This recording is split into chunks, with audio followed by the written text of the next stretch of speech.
평안 주간 보내셨죠? 네, 오늘도 말씀을 통해서 함께 은혜 받고 새롭게 다짐하는 귀한 시간 되시기를 주님의 이름으로 축원합니다. 축원합니다.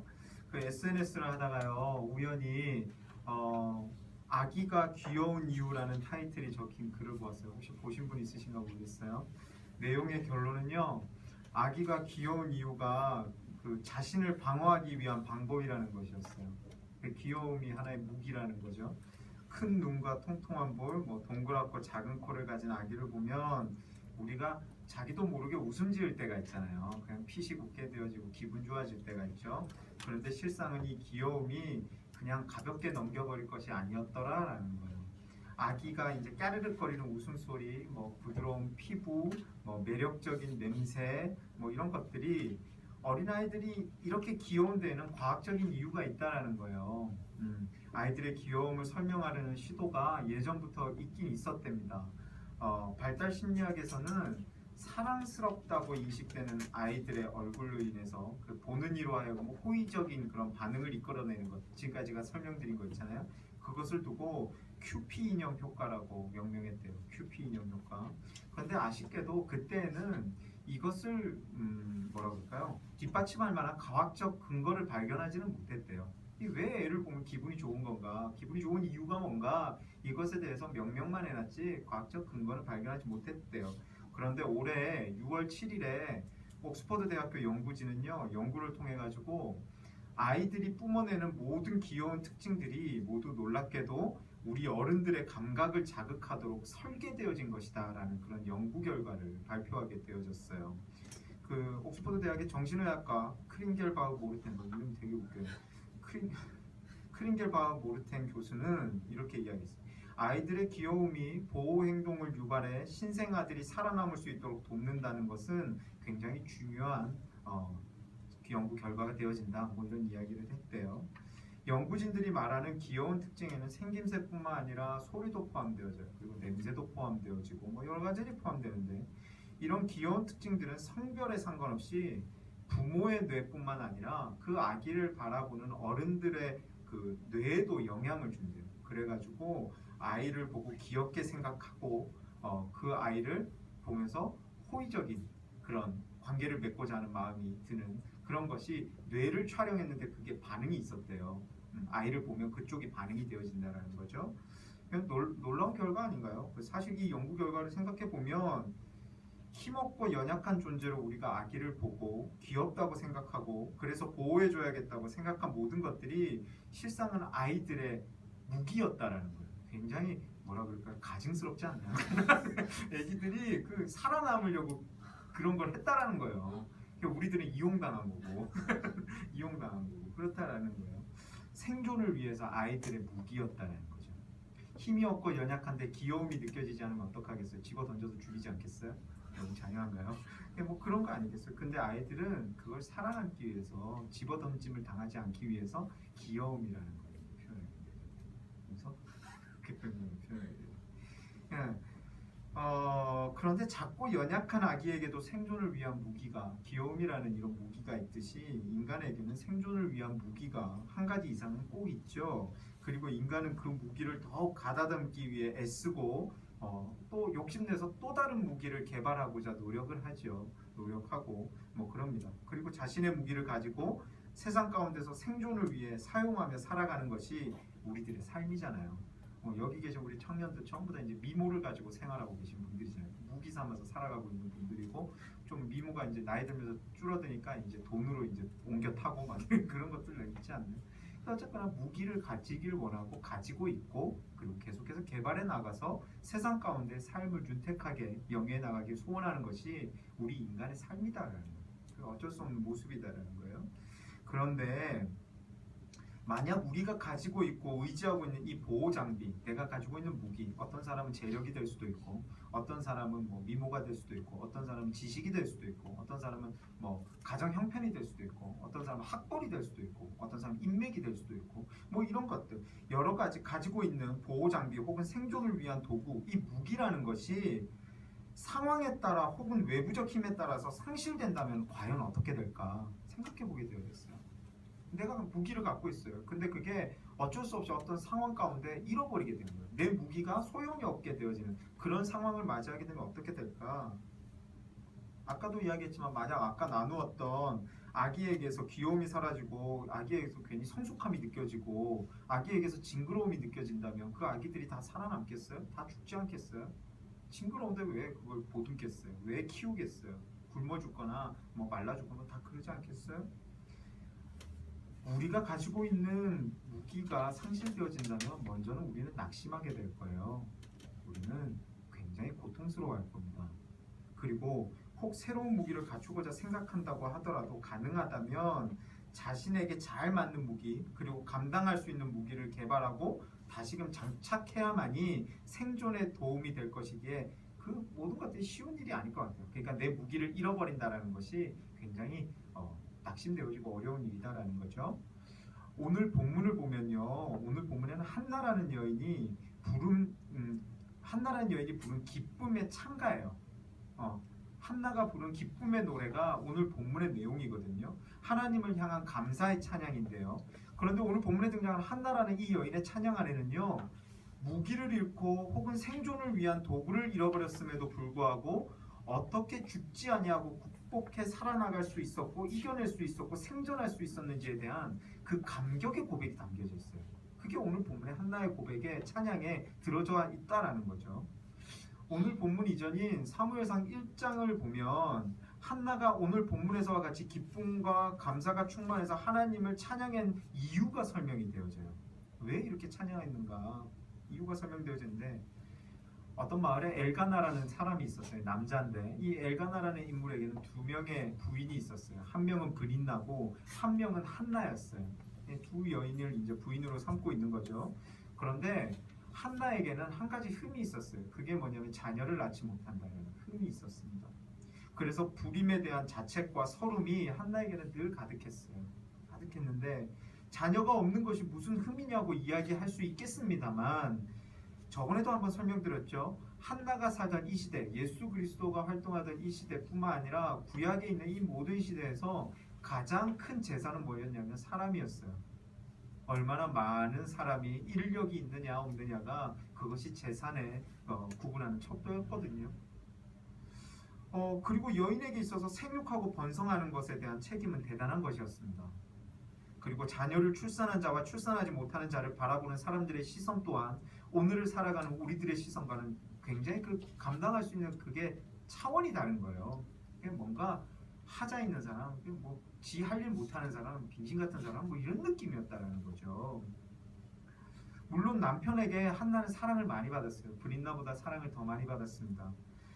그렇지만 여인으로서 한 남자의 아내로서 더욱이 자녀를 낳고 가족을 생산하고 확장하는 것이 이 시대의 여인이 갖추어야 할 가장 큰 무기였음을 생각해 볼 때 그것을 갖추지 못한 한나의 그 마음 상태, 한나의 입장은 굉장히 고통스러웠을 거라 생각해요. 무기가 있어야 되는데 없는 사람의 마음, 낙심되어진다는 거죠. 고통스럽다라는 거예요. 그런데 그녀는 오늘 본문 이전의 1장을 보면 결국은 하나님의 은혜로 자녀를 출산하게 되어집니다. 자녀를 낳아요. 불임이었는데 자녀를 낳아요. 그녀가 낳은 아들은 이후 하나님의 도구로 쓰임받게 되는데 그 사람이 누구냐면 바로 사무엘 선지자입니다. 사무엘 선지자의 엄마가 한나인 거거든요. 이처럼 하나님의 은혜로 자녀를 생산한 한나가 기쁨과 감격으로 가득 차서 하나님을 향해 노래를 부른 것, 그게 오늘 우리가 읽은 본문의 내용이더라라는 거예요. 본문이더라. 그런데 성경 사무엘상 1장과 2장을 쭉 보면 한나가요 뜬금없이 자녀를 출산했다라고 설명하지 않아요. 어느 날 아이를 낳았더라 이런 거 없어요. 아이가 없었는데 아이가 낳았더라 그것이 사무엘이더라 이런 말이 없다라는 거예요. 뭔가 드라마틱한 그런 내용들이 조금 숨어 있습니다. 그녀가 이처럼 자신이 경험한 하나님을 설명하고 놀라운 하나님의 일하심을 선포할 수 있었던 이유, 이 시대 여인이 반드시 갖추어야 했던 자녀라는 무기를 다시금 갖추고 회복하고 더 나아가서 더 큰 은혜를 누릴 수 있었던 이유를 오늘 본문은 설명하는 거예요. 우리 청년들과 사무엘상 1장 10절에서 11절을 한번 봤으면 좋겠어요. 오늘 본문은 아닌데 사무엘상 1장 10절에서 11절입니다. 우리 한번 찾아서 읽어봤으면 좋겠어요. 함께 읽을게요. 준비 시작. 한나가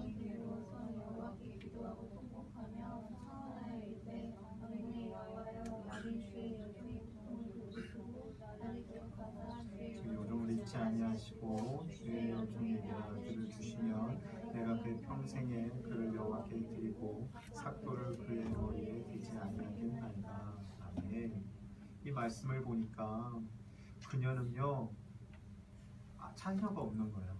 자녀가 없었어요. 자녀가 없어서 낙심되어졌어요. 낙심되어지고 고통스러웠어요. 사람들의 시선이 온전치 못했어요. 그런데 이 한나라는 여인이 했던 행동이 있어요. 그게 뭐예요? 여호와께 부르짖었다라는 거예요. 사무엘상 1장 10절에서 11절의 내용은 뭐냐면 괴로움 가운데 하나님을 찾은 한나가 자녀를 주시옵소서라고 기도하는 장면에 대한 설명인 거잖아요. 바로 그녀는 하나님이라는 무기를 찾기 시작했더라라는 거예요. 내가 갖추어야 될 무기가 있는데 그 무기가 상실되어졌을 때 낙심하고 쓰러지는 것이 일반적 사람들의 모습인데 그 가운데서 한나는 뭘 했다고요? 하나님이라는 무기를 찾기 시작했다라는 거예요. 하나님 도와주세요. 하나님 내가 이래요. 하나님 내 상황이 이래요. 하나님 내 마음 아시죠? 하나님께서 나에게 역사해 주세요. 뭐예요? 하나님 나의 무기가 되어주세요 라고 하나님을 나의 무기로 삼기 시작했다라는 거예요. 그럴 때 어떤 일이 일어나요? 이 모든 일들이 가능해지더라라는 것입니다. 곧 한나는 자식이라는 여인이 갖추어야 될 무기가 사라졌을 때 다른 일 하지 않아요. 하나님을 향한 부르짖음, 곧 하나님이라는 무기를 기도하고 통곡하며 찾았다고 성경은 설명해요. 그 결과 감격과 감사가 흘러넘치게 되었다고 우리는 성경 통해서 보게 되어집니다. 자식이라는 무기는 한나에게서 사라졌지만 하나님께 부르짖음으로 하나님이라는 무기가 한나에게 갖추어진 거예요. 그런데 사랑하는 청년 여러분, 지금부터가 중요한 거예요. 자식이라는 무기는 사라졌지만 그 가운데 하나님이라는 무기가 생긴 한나에게 어떠한 변화가 일어나는 줄 아십니까? 어떤 일이 일어나는 줄 아십니까? 첫째는 하나님으로 인해 이전 것이 회복되어져요. 하나님으로 인해 이전 것이 회복되어져요.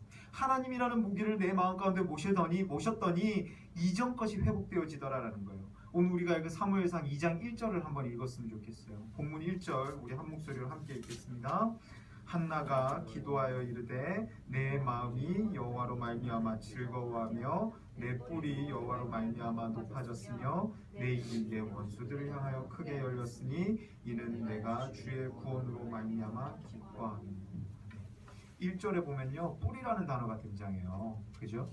뿔이라는 단어가 등장하는데 이는 히브리어 원문을 찾아보면 케렌이라는 단어예요. 케렌이라는 단어가 뭘 의미하는 거냐면 뿔에 대한 의미도 있지만 힘이나 능력을 의미하는 단어예요. 뿔 이꼬르 힘이나 능력을 이야기하는 거예요. 그리고 이어서 높아졌으며 라는 표현이 있어요. 높아졌으며 라는 표현된 이 말씀은 원문에서 라마라는 단어로 사용되어지는데 이 의미는 높아졌다라는 의미보단 일어섰다라는 의미가 더 가득해요. 일어섰다. 그럼 아마도 이전에는 자녀를 낳지 못함으로 인해서 무기를 잃어서 주저앉은 자와 같은 상태가 누구의 상태였다? 한나의 상태였다라는 거예요. 힘이 상실된 상태. 일어서 있는 것이 아니라 주저앉아 있는 상태가 바로 한나라는 여인의 상태였다라는 거예요. 그런데 본문에서 한나는 자신의 힘이 다시금 일어나게 되어졌다라고 찬양하고 있는 거예요. 뿔이 일어났대잖아요. 뿔이 세워졌다 그러잖아요. 뿔이 높아졌다 그래요. 내 힘이 다시금 일어나게 되어졌습니다. 내 무기가 다시금 살아나게 되어졌습니다. 이걸 이야기하고 있는 거예요. 본문에서 한나는 누구를 통해 일어나게 되어졌다라고 설명합니까? 보세요. 여호와로 뭐라고요? 말미암아. 여호와로 말미암아. 곧 하나님을 향해 부르짖고 간구했더니 하나님께서 나의 죽어버린 주저앉아버린 힘, 곧 여성으로서 생명을 잉태하고 출산하는 힘을 다시금 세워주셨다라고 성경은 설명하고 있는 거예요. 사랑하는 청년 여러분, 우리에게도 저마다 뿔이 있어요. 곧 저마다 가지고 있는 힘이 있고요, 무기가 있어요. 어떤 이는 지식이, 어떤 이는 건강이, 어떤 이는 외모가, 어떤 이는 재력이, 어떤 이는 인맥이 무기로 여겨지고 활용되어져요. 여러분들 다 어떤 각자만의 무기가 있어요. 하인이 같은 경우는 100% 미모예요. 미모밖에 없어요. 죄송합니다. 저격을 잘못했네. 어쨌거나 그런데 그 무기가 삶 가운데서 사용되어질 수 없을 때도 있고 없어질 때도 있고 무시당할 때도 있고, 하인이 무시당하잖아요. 무시당할 때도 있고 힘을 내지 못할 때도 있음을 우리는 늘 경험하잖아요. 그러지 않아요? 나는 무기가 돈인 거예요. 돈인데 친구 만났는데 나보다 1억이 더 있어요. 그럼 무시당하는 거예요. 나 되게 잘생겼다고 생각했어요. 잘생겼는데 정우성 갑자기 만난 거예요. 무시당하는 거, 오징어 되는 거예요. 그냥 뭐 난리 나는 거죠. 그런 거예요. 그런 거예요. 그럴 때 우리는 낙심이라는 걸 하게 되어져요. 내 무기가 상실되어지니까 낙심하게 되는 거예요. 왜냐하면 내 무기에 대해서 자부심이 있었는데 그 자부심이 무너지기 때문이에요. 자신감이 있었어요. 나 이 정도면 잘생겼다고 생각했는데 정우성 만나니까 못생긴 거네. 이렇게 되니까 이제 낙심하고 싶은데 내 얼굴 왜 이러지? 엄마 아빠 왜 이렇게 낳으셨지? 우리 엄마 아빠 왜 이러지? 이렇게 되어지는 거예요. 문제되어지는 거예요. 그 힘에 대해 기대함이 있었는데 기대가 깨어졌기 때문이에요. 그래서 이전에 가지고 있던 힘에 대해서도 중요치 않게 생각하고 결국은 절망하게 되어지는 거예요. 그런데 오늘 본문의 한나는 그럴 때 우리에게 하나님을 향해 부르짖음이 있어야 된다라고 말씀해주고 있는 거예요. 너의 무기가 사라져서 낙심되어지니 낙심하면서 주저앉아 있는 것이 아니라 그때가 바로 하나님을 찾을 때야 라고 말씀해주고 있는 거예요. 왜냐하면 하나님을 향해 부르짖으면 하나님께서 이전에 내가 갖고 있던 것이나 혹은 갖추어야 될 나의 뿔을 회복시키시고 다시금 세우시기 때문이에요. 그게 하나님의 역사심이기 때문이에요. 사사기 16장 28절에 보니까 이런 말씀이 있어요. 삼손이 여호와께 부르짖어 이르되 주 여호와여 구하옵나니 나를 생각하옵소서. 하나님이여 구하옵나니 이번만 나를 강하게 하사 나의 두 눈을 뺀 블레셋 사람에게 원수를 단번에 갖게 하옵소서 하고라는 말씀이 있어요. 이 사사 시대에 있는 사사 삼손에 대한 이야기예요. 삼손이요 힘 되게 세잖아요. 힘 되게 센 사람인데 그가 머리에 삭도를 대요. 그러니까 데릴라 있잖아요. 여자가 꼬시잖아요. 너의 힘이 어디서 나오니? 한 두세 번 구라치다가 막판에 어떻게 되어져? 머리에서 나 이렇게 해가지고 그 여자가 잠들어 있을 때 깎아버리잖아요. 그랬더니 힘이 사라지죠. 그래서 블레셋한테 끌려가잖아요. 두 눈이 파이고 끌려가서 이제 막 종처럼 살아가요. 그러다가 다곤 신전에서 우상을 섬기는 신전에서 블레셋 사람들이 잔치를 열어요. 잔치를 열었을 때 삼손을 데리고 오라 그러는 거예요. 놀리려고 조롱하려고. 그때 삼손이 하나님께 기도했다라고 그러잖아요. 오늘 본문에 보니까 본문이 아니죠. 사사기 16장 28절 보니까 하나님께 부르짖어 여호와여 구하옵나니 나를 생각하옵소서. 하나님이여 구하옵나니 하나님을 찾아요. 하나님을 찾아요. 그랬더니 어떤 일이 일어나요? 하나님이 내 무기가 되어지니까 이전에 잃었던 내가 자신했던 힘이라는 무기가 다시금 회복되어지는 거예요. 그래서 다곤 신전의 기둥을 양손으로 무너뜨려서 그곳에 있던 모든 바벨론 사람 다 죽여버리잖아요. 하나님의 역사하심이에요. 어떠할 때? 내 무기가 사라졌을 때 멍 때리는 것이 아니라 하나님을 바라고 의지하면 내 이전에 사라졌던 무기가 회복되어진다. 나의 뿔이 회복되어진다는 거예요.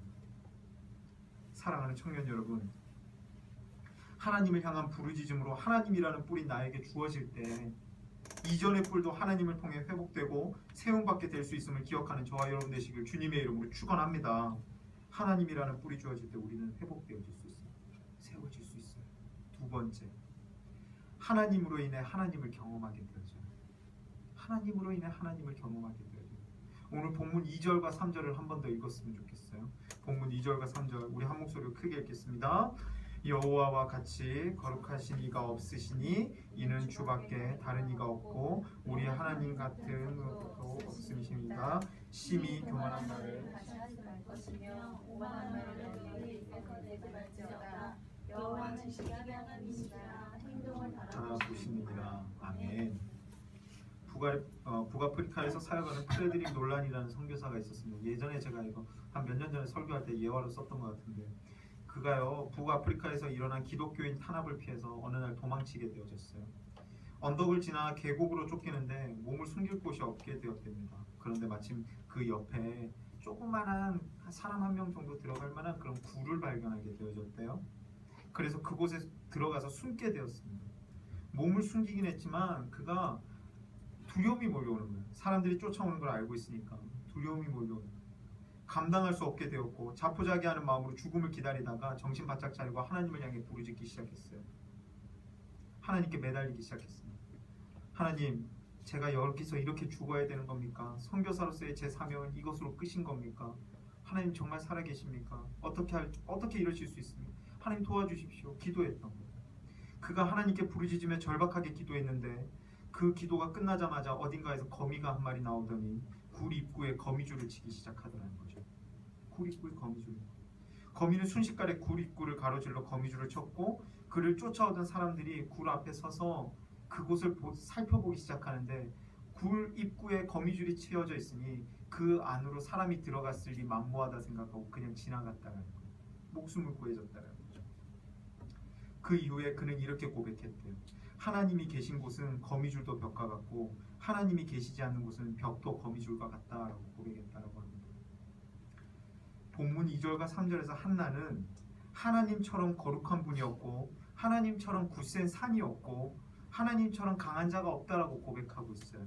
그렇기에 이를 인정하는 자로서 하나님 앞에서 감히 뻐기고 잘났다고 설치지 말아야 된다라고 설명해주고 있어요. 고백하고 있어요. 곧 하나님의 하나님 되심, 하나님의 위대하심을 한나는 찬양하고 있는 건데, 사랑하는 청년 여러분, 한나는 하나님이라는 뿔을 갖추게 되었을 때 기적과도 같은 일을 경험했어요. 기적과도 같은 일을 경험했어요. 그 누구도 세상적 어떤 방법으로도 할 수 없는 일을 하나님을 통해 경험했습니다. 한나는 자녀를 위해 얼마나 많은 시도를 했으며 노력을 했겠어요. 사람들의 시선, 그것이 따가워서라도 아이를 낳을 수 있는 방법을 막 찾아다니지 않았겠어요? 어떻게든 노력하지 않았겠어요? 그러나 그토록 되지 않던 일이 하나님이라는 뿔을 가지게 되자 이루어지게 되었음을 우리는 보게 되어져요. 하나님이라는 뿔을 가지게 되자 이 세상 그 무엇보다 강력한 하나님을 경험하게 되더라라는 것입니다. 하나님의 하나님 되심이 그때 경험되어지더라라는 거죠. 출애굽기의 홍해 사건을 기억해 보세요. 모세가 하나님을 향해 부르짖었어요. 그리고 홍해를 내리쳤을 때 어떻게 되어지죠? 홍해가 갈라지기 시작하는 거예요. 하나님의 하나님 되심이 나타나기 시작하는 거예요. 곧 은혜가 체험되어지는 거죠. 이스라엘 백성들이 여리고 성을 점령했을 때를 한번 생각해 보세요. 순종함으로 하나님이라는 뿔을 가지게 되자 하나님의 뜻이라면 우리가 하겠습니다라고 그냥 말도 안 되는 일을 하잖아요. 6일 동안 돌고 7일 동안 7바퀴 돌잖아요. 그런 다음에 함성을 지르잖아요. 그러면 무너진다라는 이야기를 믿고 하잖아요. 순종하잖아요. 하나님의 뿔을 가지게 되자 하나님이 뭐 하시죠? 그대로 일하시는 거예요. 하나님이 일하셔요.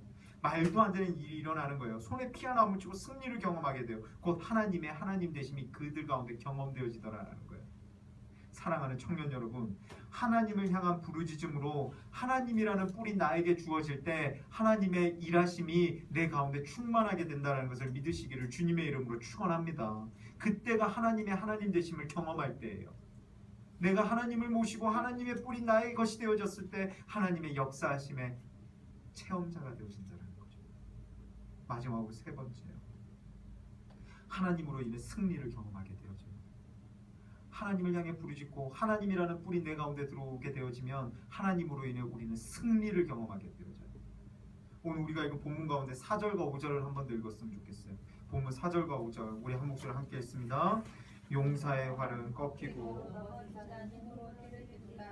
공적하던 자들은 양식을 위하여 흠을 팔고 준비한 자들은 자차 줄이지 아니하니라. 전에 임신하지 못하던 자는 일곱을 낳았고 많은 자녀를 둔 자는 세약하도다. 아멘. 하나님의 일하심은 어떻게든 세상 가운데 나타나요. 하나님의 일하심은 어떻게든 나타나요. 그 이유는 우리가 세상을 살아가고 있는 이들이기 때문이에요. 그러니까 당연히 세상 가운데서 나타나겠죠. 그래서 세상에 하나님의 일하심이 드러나고 하나님의 성호가 높아지며 하나님을 통한 도구들이 승리하게 되어지는데, 본문 4절과 5절에서 한나는 통쾌한 고백을 하고 있어요. 4절과 5절에 보니까 풍족하던 자들은 양식을 위하여 품을 팔고 줄이던 자들은 다시 줄이지 아니하도다. 전에 임신하지 못하던 자는 7을 낳았고 많은 자녀를 둔 자는 세약하였도다 라고 고백하고 있어요. 여기서 전에 잉태하지 못하던 자는 누구를 가리키는 거예요? 한나 자신을 가리키는 거예요. 자신을 가리켜요. 그리고 여기 이어지는 7을 낳았고 라는 표현이 등장하는데, 이는 한나가 7명의 자식을 낳았다는 걸 표현하는 게 아니에요. 7이라는 숫자 여러분 기억하시죠? 지난번 수련회 때 김남국 목사님 이야기했잖아요. 7이라는 숫자의 의미를 이야기했었잖아요. 7 뭐예요? 히브리인들에게 7이라는 숫자는 완전함을 나타내는 거예요. 완전하게 회복되어졌다라는 거예요. 완벽하게 회복되어졌다. 어쩌다 한번 됐다 이런 느낌이 아니에요. 앞으로 그냥 수부수부 다 할 수 있는 거예요. 끄떡없는 거예요. 이제 잉태에 대한 문제 그런 거 없는 거예요. 사라져 버리는 거예요. 완벽하게 회복되어졌다라는 걸 이야기하는 거예요. 완벽한 전세 역전, 완벽한 승리를 보장받게 되어졌다라는 거죠.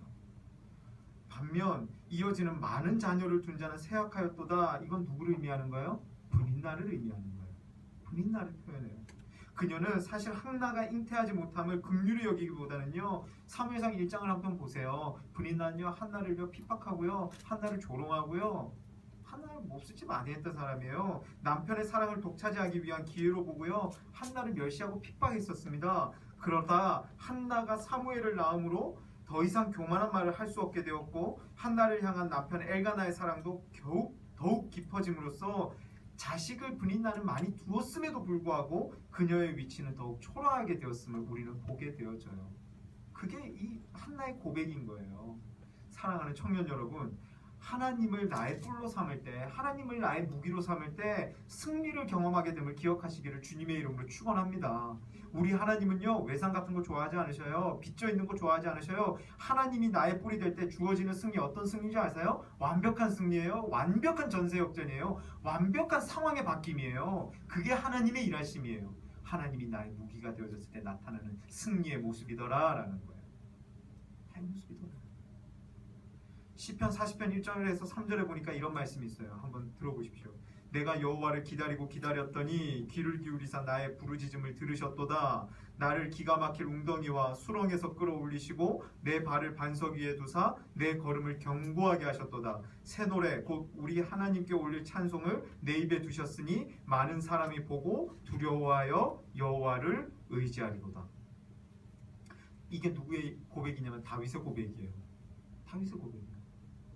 다윗도 하나님이라는 뿔을 간직하게 되어졌을 때 회복했고 승리했고 은혜를 누리게 되었음을 그는 성경을 통해 고백하고 있는 거예요. 예수님도 마찬가지시잖아요. 하나님이라는 뿔이 예수님께 있었을 때 예수님은 부활하심으로 기적을 보이시고 죄에서 승리를 누리셨음을 우리는 성경을 통해서 보게 되어지잖아요. 사복음서가 그걸 이야기하고 있는 거잖아요. 사랑하는 청년 여러분, 내 상황만 보이십니까? 하나님을 보셔야 돼요. 더 욕심내서 하나님이라는 뿔을 가지셔야 돼요. 하나님을 여러분의 무기 삼으셔야 돼요. 아니, 무기로 모셔야 돼요. 내 아픔만 보이십니까? 아파서 죽을 것 같습니까? 짜증내 죽겠습니까? 힘듭니까? 하나님을 보셔야 돼요. 하나님이라는 무기를 여러분의 삶 가운데 초청해야 돼요. 모셔야 돼요. 그럴 때 어떤 일이 일어나기 때문이죠? 어떤 일이 일어나기 때문이죠? 잃어버렸던 뿔이, 나의 뿔이 회복되어지기 때문이에요. 그렇게 할 때 하나님의 하나님 되심이 내 삶 가운데 경험되어지기 때문이에요. 그러할 때 전세가 역전되어지는 것을 경험하기 때문이에요. 그래서 하나님 모셔야 되는 거예요. 하나님과 함께하는 삶을 살아야 된다라는 거예요. 이번 주도 우리 세상 가운데 나아가게 되어지는데 이미 가지고 계신 무기들 있으시죠? 그거 잘 간직하십시오. 잘 활용하십시오. 잘 사용하십시오.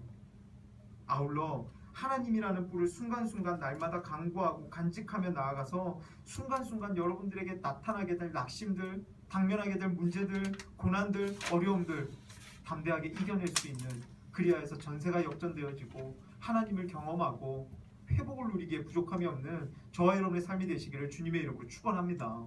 여러분, 하나님이라는 무기 받으실 수 있습니다. 이 시간 우리 한번 찬양하고 기도했으면 좋겠는데